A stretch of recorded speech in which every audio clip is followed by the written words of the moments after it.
This is Socotra Rock Island.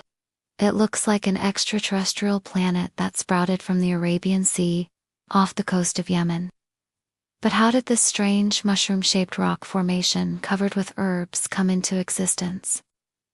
On this Yemeni island, 90% of the plant species are completely unique and can't be found anywhere else on Earth.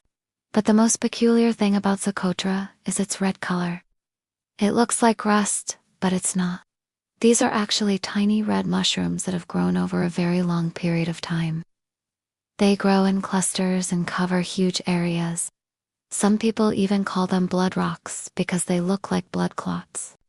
And it is even more strange because these mushrooms do want to grow anywhere else in the world, except here in Socotra.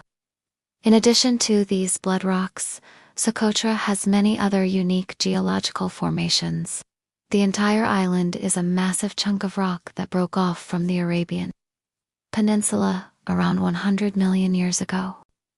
It was once part of the supercontinent of Gondwana, which also included South America, Africa, and Antarctica.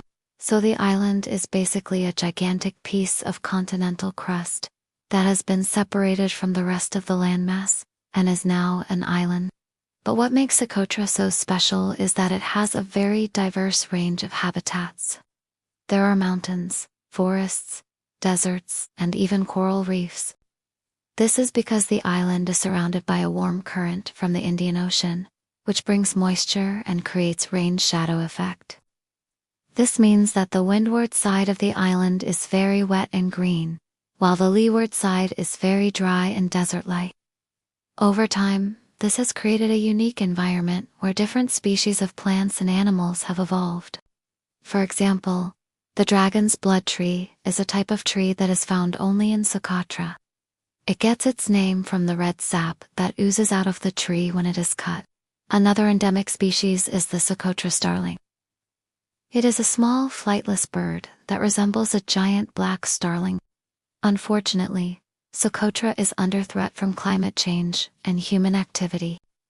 Deforestation and overgrazing have led to soil erosion and desertification.